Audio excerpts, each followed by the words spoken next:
Bienvenue à tous, merci beaucoup d'être ici.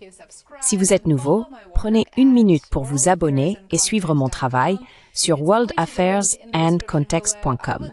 Le lien se trouve dans la description ci-dessous. J'aimerais vous y voir. Les États-Unis et la Chine discutent-ils de commerce ou se parlent-ils sans se comprendre? Le président Trump affirme que des négociations sont en cours, mais Pékin dit qu'en réalité non, rien ne se passe. Alors, que se passe-t-il vraiment à huis clos? Et pourquoi cela importe-t-il maintenant plus que jamais?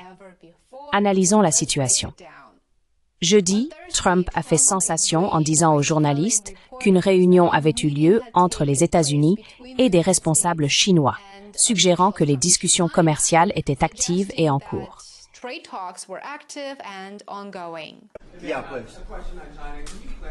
La presse, une question sur la Chine.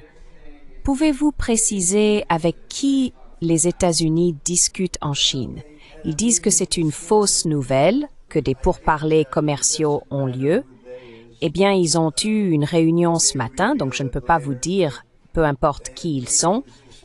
Nous pourrions le révéler plus tard, mais ils ont eu des réunions ce matin et nous avons rencontré la Chine. Et donc, je pense que vous avez, Jeff, comme d'habitude, je pense que vous avez mal rapporté. Merci beaucoup, nous vous verrons. Mais en quelques heures, le ministère chinois du Commerce a rejeté de telles idées, qualifiant les rapports de progrès d'absolument infondés.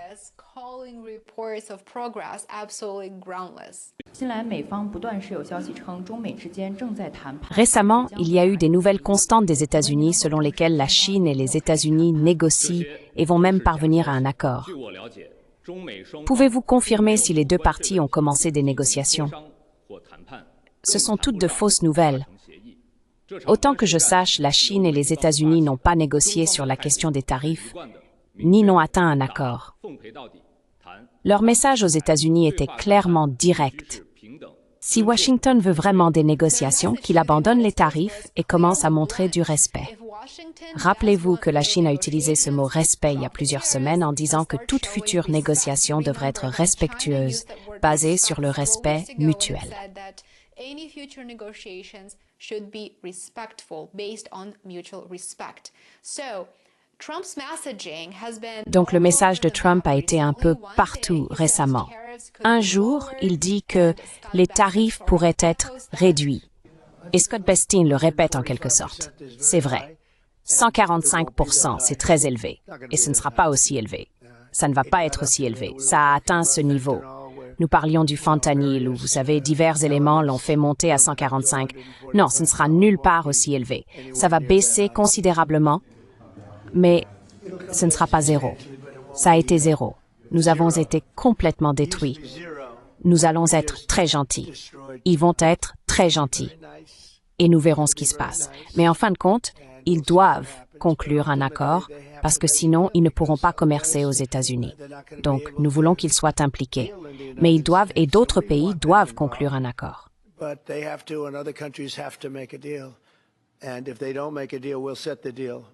Et s'ils ne concluent pas d'accord, nous fixerons l'accord. Parce que c'est nous qui fixons l'accord, Scott, Howard, moi-même et d'autres. Nous allons fixer l'accord et ce sera un accord équitable pour tout le monde. Je pense que c'est un processus qui va aller assez vite. Puis, le jour suivant, Trump critique la Chine pour ne pas acheter d'avions Boeing et laisser le fentanyl entrer aux États-Unis. Il a même augmenté les tarifs, désormais jusqu'à 145% sur la plupart des importations chinoises, tout en blâmant Pékin de ne pas venir à la table des négociations. Tout cela en essayant sans succès de joindre Xi Jinping par téléphone. Il n'a toujours pas appelé et ne le fera probablement pas, car Pékin a réorienté ses exportations vers d'autres pays et travaille en fait à renforcer ses liens commerciaux avec la Russie et l'Iran pour se procurer des importations énergétiques.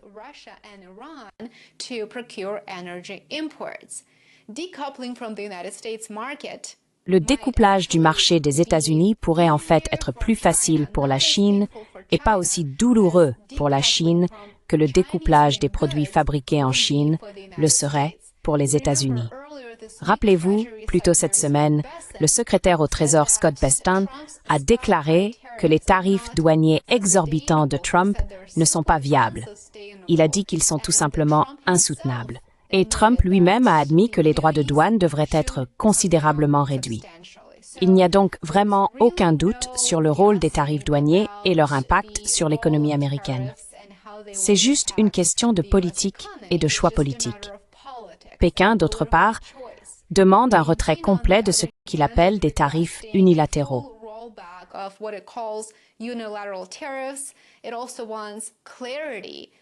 Il veut également de la clarté, un négociateur désigné, de la cohérence de la part de Washington en termes de choix politiques et un assouplissement de la position américaine sur des points de tension clés tels que les sanctions et Taïwan. Taïwan est bien sûr le plus important. Alors, ne voudrions-nous pas tous, au moins, un certain degré de cohérence à ce stade? Je pense que c'est une préoccupation valable. Les dirigeants chinois sont clairement prudents en ce moment, mais ils semblent également souligner que la Chine a beaucoup à apporter et que des négociations respectueuses et non la coercition sont la seule voie acceptable à suivre. La Chine a précédemment qualifié les actions américaines de, je cite, « dénuées de sens » et a mis en garde d'autres pays contre le fait de se ranger du côté de Washington. Néanmoins, alors que les deux parties prennent leur temps pour résoudre les choses, Trump attend l'appel de Xi et dit aux journalistes que, je cite, « il rencontre la Chine », tandis que Pékin, bien sûr, le nie rapidement.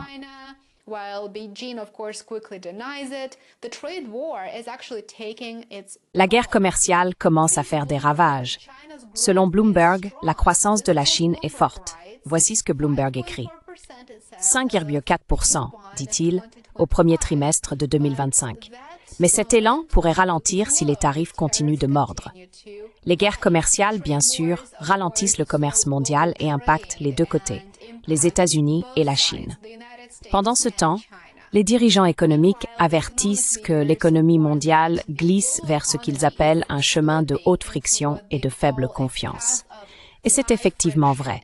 Les responsables chinois sont à Washington cette semaine d'ailleurs pour les réunions du FMI et de la Banque mondiale.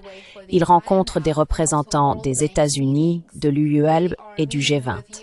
C'est la première occasion de se rencontrer en face à face depuis l'augmentation des tarifs de Trump, mais il n'y a toujours aucun signe d'une table de négociation formelle ou d'une intention de tenir des discussions significatives de part et d'autre.